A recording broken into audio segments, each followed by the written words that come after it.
we as ministers in the temple of justice. For anyone on the bench of the Nigerian judiciary, this chamber is the ultimate. Let us all strive to maintain the independence of the judiciary so as to ensure the rule of law. And the fact that the ministry is responsible for prosecution of cases makes the ministry very visible naturally.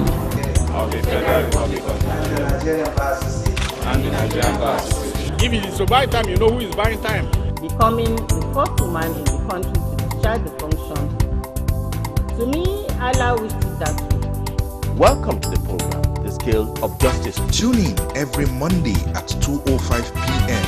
and repeat broadcast comes up every Wednesday at 6:30 a.m. on the network service of the NTA. Keep a date with us.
About this time last year, the Nigerian judiciary was struggling for stability.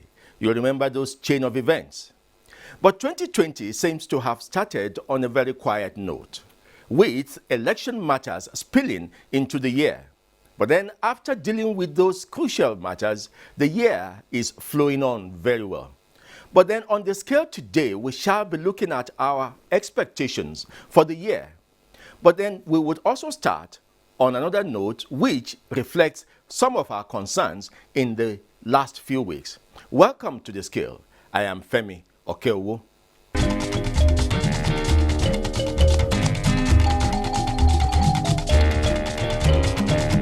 That event that we talked about, which expresses the concern in terms of the number of justices of the Supreme Court, is here again.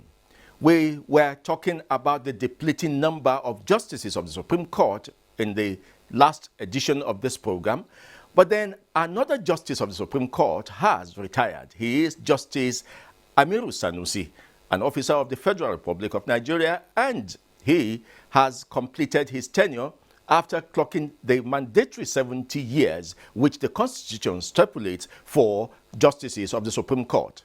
A valedictory court session was held in his honor, and we just give you highlights of that valedictory court session.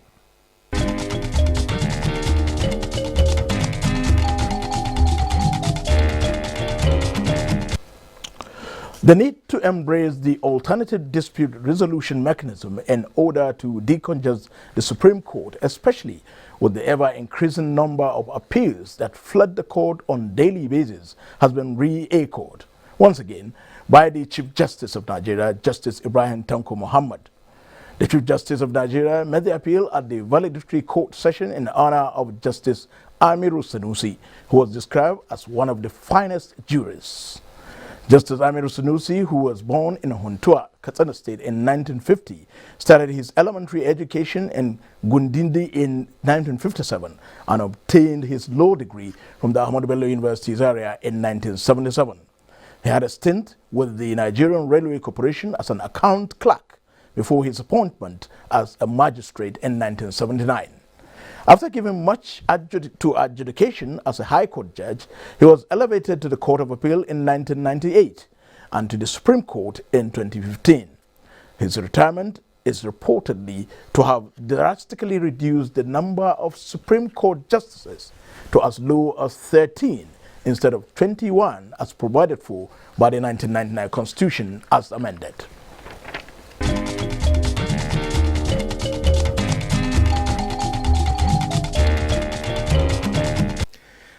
Now, talking about what these justices will be doing after retirement, thank God that they have clocked a mature age of 70, but then life still goes on and they want to be as active as possible, bearing any invitation by the Nigerian community to have them serve in other capacities. What are these justices likely to be doing? You remember we featured the valedictory court session of Justice Kume Akas, who retired just at the early part of the year. And here we have been able to track him down for a few comments. You know, these justices, these judicial officers really don't talk as much as we would want them to state their cases and state their positions. But after retirement, they always feel a little freer. And so the scale caught up with Justice Kume Akas to talk about his experiences on the bench and what he envisages the Nigerian judiciary will be in the next few years.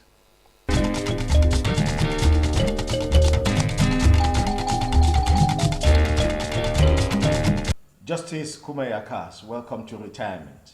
Thank you very much. Does retirement bring you relief, or it makes you feel you are missing something? I was looking forward to it. No wonder you have been on the road since retirement. Yes. But looking back, let's take the issues that you are leaving behind. Looking back, I'm sure you are not sympathetic. You are sympathetic to your brother justices that you are leaving behind because the number keeps going down. I feel sympathetic to them. The workload is heavy, and it is not easy, you know, to deal with 5, 6, 7, 8, 9, 10 cases in a day, and particularly if they are political in nature. There are people who suggest that the Supreme Court itself seemed to want it when an amendment was made that governorship elections, they used to terminate at the Court of Appeal. Now they terminate at the Supreme Court. Could the justices of the Supreme Court or could the legal community have done something to stop that? I will not pretend to know why there was the amendment to the Constitution allowing for appeals in governorship to go up to the Supreme Court. Before the amendment, the governorship, Senate, House of Reps, House of Assembly, election petitions ended at the Court of Appeal. But honestly speaking, I have not asked to know what informed the decision to amend. But if I may give a guess, I don't think it was the Supreme Court that wanted the amendment. It is the politicians themselves that felt they should go right up to the apex court. And I want to tell you this, that if there was a court higher than the Supreme Court, everybody would want to go there. Reason being that every politician thinks he is right. There cannot be two people that are right. One person must... In election matters. In everything. In Nigeria in particular. Yes. In Nigeria, people hardly accept defeat in any given case, particularly in election matters. it is rare that people will come out to say, yes, that was the correct judgment that was given. Whenever a judgment is given, the winner will sing praises to the judiciary to high heavens. And when he loses, he will cry foul that something must be amiss. Now that we're talking about political matters, you really have been it. From the Court of Appeal, you headed the Presidential Election Petition Tribunal in 2011. Yes. And here you are at the Supreme Court. You have always been involved in it. And going by what you have just said, is there the likelihood that there has been foul plays or interference when justices, either of the Court of Appeal or Supreme Court, as you have experienced, do preside over these kind of matters? If there was interference, now there will always be interference, right? Yes. Either directly or by insinuation. People will always want to get you to decide in their favor. But when the chips are down, it is you, the judge, and your conscience alone that will tell you what to do. I heard your comments at your valedictory court session. How bad do you feel? Do you think they're justified to keep smearing the judiciary the way they do? And how bad as a person do you feel? Well, it is really unfortunate. I say it's really unfortunate. And that comment was made not even in Nigeria, but outside. And whether we like it or not, the international community latched on to that comment to say the Nigerian judiciary is corrupt. I say it is unfortunate. You know, yes, you cannot say that a system is 100% pure or undiluted. As human beings, you'll always have bad eggs. But certainly those bad eggs do not constitute the gamut of the organization or the system.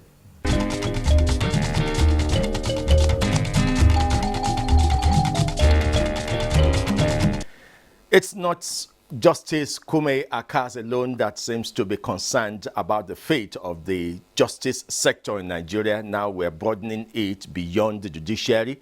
Legal practitioners too are concerned, and the Nigerian populace generally are. And it is in that wise that we decided to speak to a key personality in legal practice in Nigeria, Dr. Alex Izinyon, a senior advocate of Nigeria and very prominent in the legal circles. And so we decided to look from his own lenses what he would be expecting to see in the justice sector in 2020. And then, of course, how fast he would expect that cases are dispensed of in court. Let's hear from Dr. Alex Izinyon.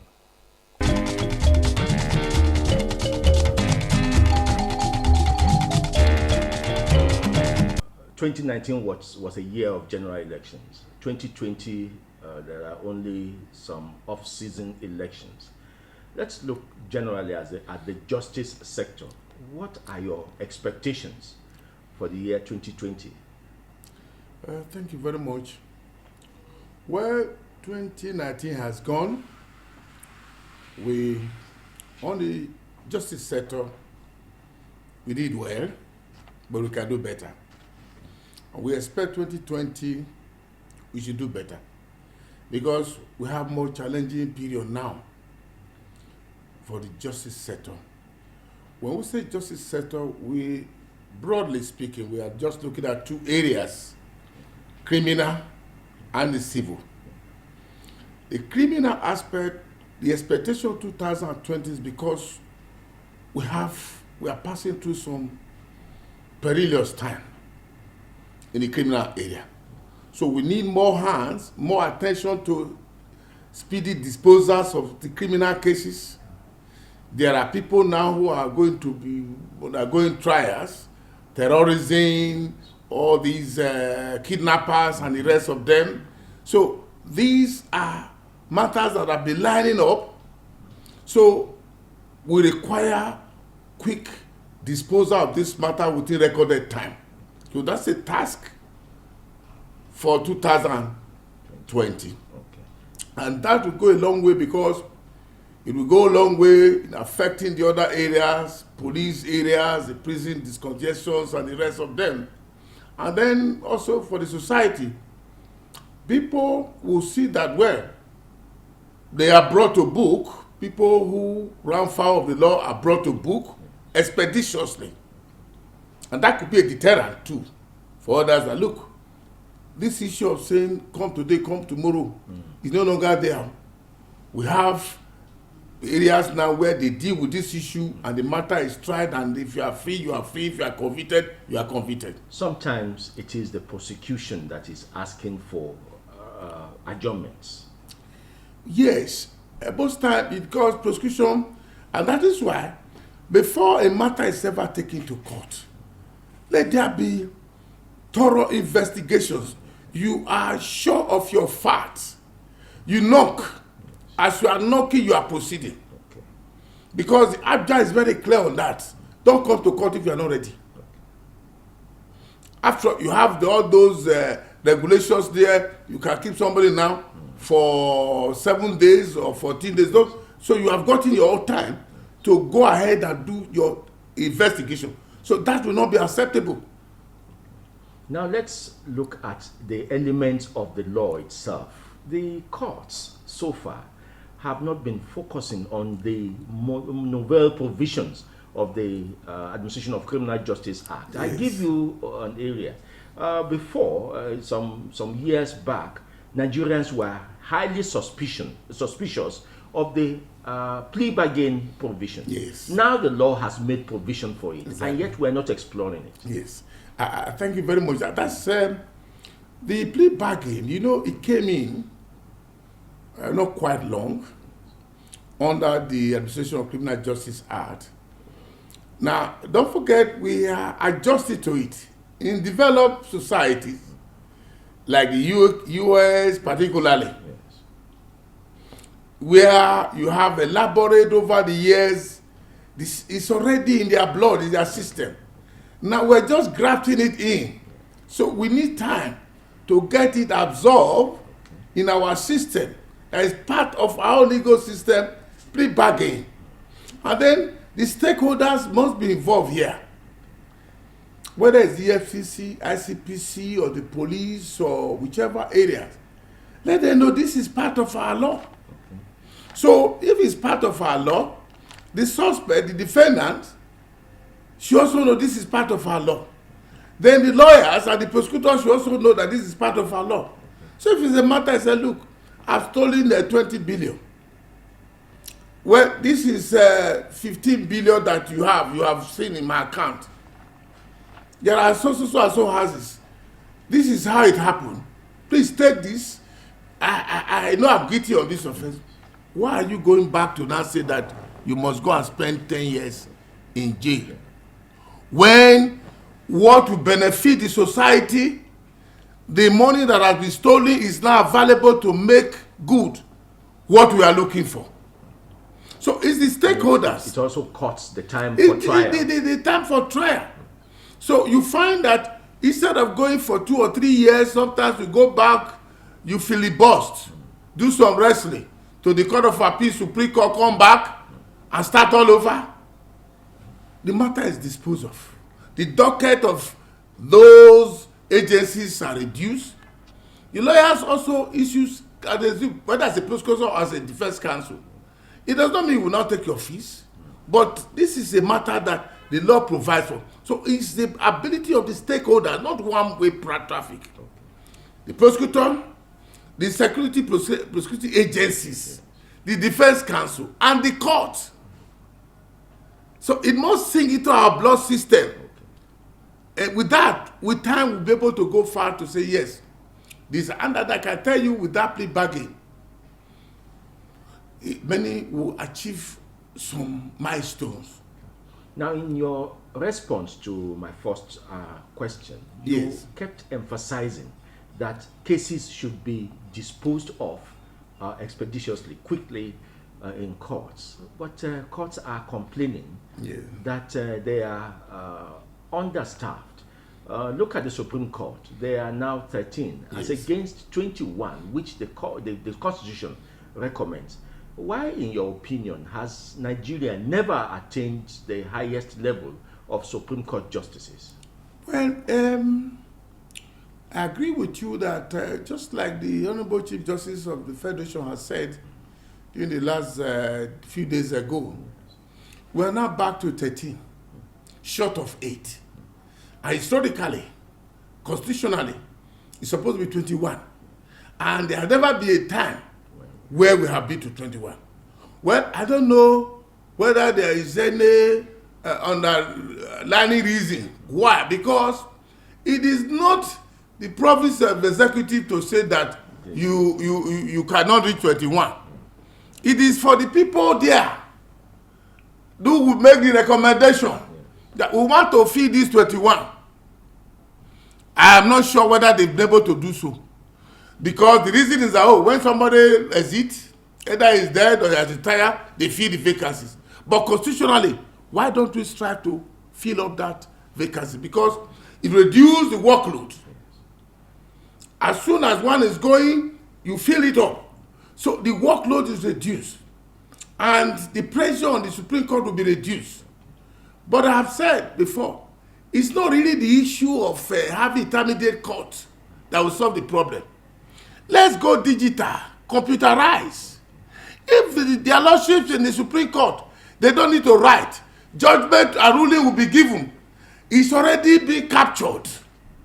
Everything is electronically done. I tell you, you can dispose of so many matters in a year. That is where the executive must come in to assist the judiciary in looking at this area, because that is the key.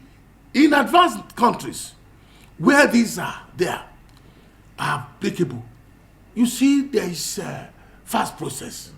But we go to the court, you are going to argue, you are going to oppose, they are going to write something down, they will go back, reduce it to writing to be typed out, and this is the time that we are talking about. At the end of the day, the system is worn out. The judges are worn out. The lawyers are worn out. The secretaries are worn out. Why don't we are going digital? That is now. So the executive ensure too, when these vacancies are available, fill them up. Because the more you delay, the more we have more pressure. Because we have more work to do, less people to do them. Is it the executive you're supposed to be calling on? Is the executive, for example, if the recommendations are made, and then the National Assembly will also, there's the three parts of government, because it comes from the judiciary, then it goes back to the executive, who will go to the National Assembly and say, well, please, these are the names. Each of these processes, they should be fast-tracked without compromising the security investigations or whatever that will be required. So you don't need to take donkey years before you fast-track all these ones and say, well, these are the people who find fit. So they should go in quickly.